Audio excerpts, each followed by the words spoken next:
కాంతారా మూవీలో తన అద్భుత ప్రదర్శనకు గాను రిషబ్ శెట్టి గారికి నేషనల్ అవార్డు రావడం మనం చూసాం. అయితే నేషనల్ అవార్డు రావడం ఒక గొప్ప, అంతేకాదు ఆయన ఇప్పుడు ఇంకో గొప్ప పనికి పూనుకున్నారు. తన అవార్డుని మరో వ్యక్తికి అంకితం చేసేసారు. అసలు ఎవరు ఆ వ్యక్తి, ఆ వ్యక్తికి ఎందుకు అంకితం చేస్తారు? ఇప్పుడు ఇదే అంశం మీద డిస్కస్ చేయడానికి ప్రజెంట్ మనతో పాటు జయదేవ్ గారు సీనియర్ జర్నలిస్ట్ ఉన్నారు, వారితో ఒకసారి మాట్లాడదాం. సో నమస్కారం సార్. సార్, అలా అవార్డు వచ్చేసింది రిషబ్ శెట్టి గారికి కాంతారా మూవీకి గాను. సో వచ్చిన వెంటనే మరో వ్యక్తికి తన అంకితం చేసేసారు అవార్డుని. అది ఎవరో వ్యక్తి మీకు కూడా తెలిసింది సార్, ఎందుకు ఆయనకే చేశారు, మీరేం చెప్తారు సార్? ఆ వ్యక్తికి ఎవరో కాదు, మన అంటే నిజంగా ఆ వ్యక్తి గురించి తలుచుకోగానే ఎటువంటి వాళ్ళకైనా ఒక్కసారిగా ఒక ఎమోషనల్ అయిపోతాం.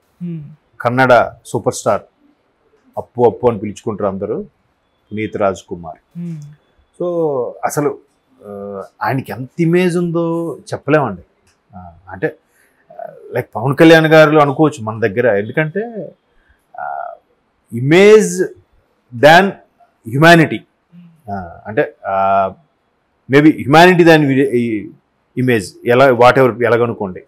అంటే దీనికి మించి మానవత్వ విలువలు మించి నటనకి మించి మళ్ళీ హెల్పింగ్ హ్యాండ్స్, అన్ని రకాలుగా అసలు ఆయన గుప్తదానాలు ఎన్ని చేసేవాడో తెలియదంట. ఎంత ఉన్నా, ఎంత ఇమేజ్ ఉన్నా అందరితో కలిమిడిగా డౌన్ టు ఎర్త్గా ఉండేవాడంట.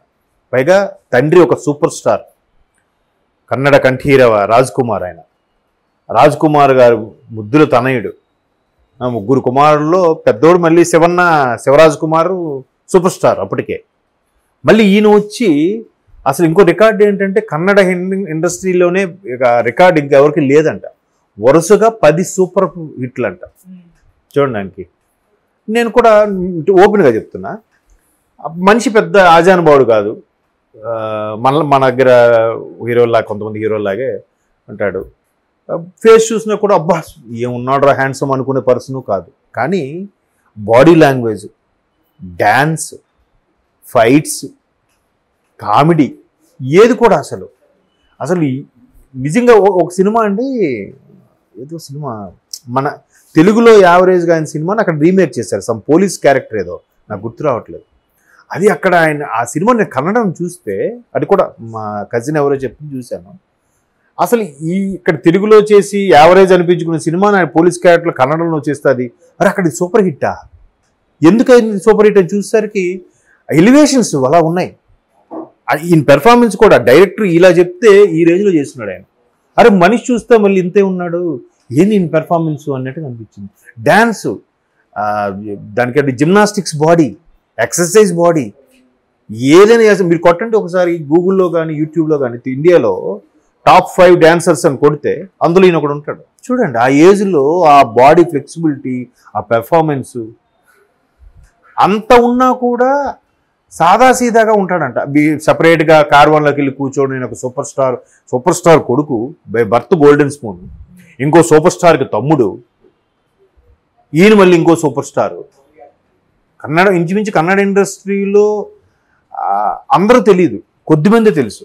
ఒక ఉపేంద్ర గారు, లేదంటే మన ఇప్పుడు తర్వాత బాహుబలి వాటి తర్వాత నుంచి సుదీప్ గారు, ఇట్లా కొద్దిమంది తెలుసు. బట్ పప్పు అసలు మీరు నమ్మరు, మీరు కర్ణాటక స్టేట్కి వెళ్తే మ్యాక్సిమం ప్రతి బస్సు వెనుక, ప్రతి ఆటో వెనుక ఈయన ఫోటో ఉంటుంది.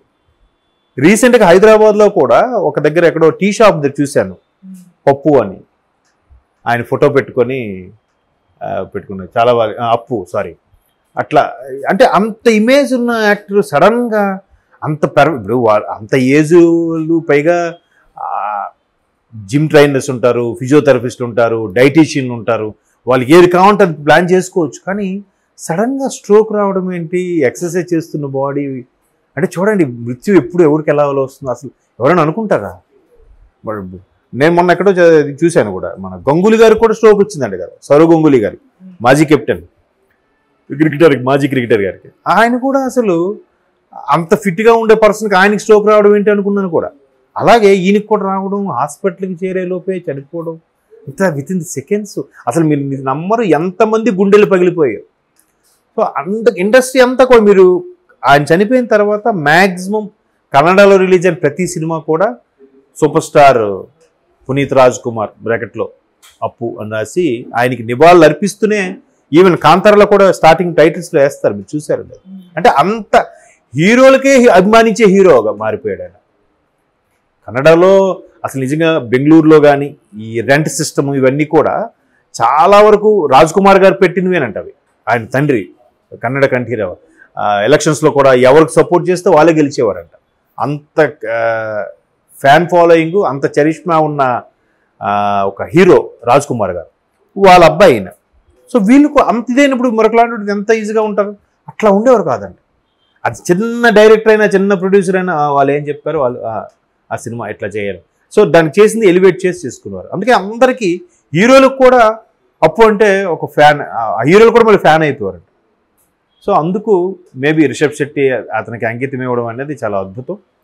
మరోపాటు దీంతో పాటు ఆ దేవనర్తకులు అని అంటే మనకు ఊర్లలో కూడా మీరు అబ్జర్వ్ చేస్తే ఇక్కడ కూడా పోతురాజులని కానీ దాన్ని మనం దాన్ని ఏమంటారమ్మా, బతుకమ్మ కాదు, మన రీసెంట్గా జరిగాయి కదా ఆ కార్యక్రమాలప్పుడు కూడా బోనాలు జరిగినప్పుడు కూడా ఫైనల్గా మహంకాళి జరిగినప్పుడు కూడా అమ్మవారు వాళ్ళ మీదకి వచ్చి నెక్స్ట్ రాబోయే రోజులు ఎలా ఉండబోతున్నాయి, పంటలు ఎలా సమృద్ధిగా పండబోతున్నాయి, వ్యాధులు ఏమున్నాయి అన్నీ కాపాడుతా అని చెప్తానని తల్లి వాళ్ళ మీదకి ఆవహించి చెప్పుద్ది.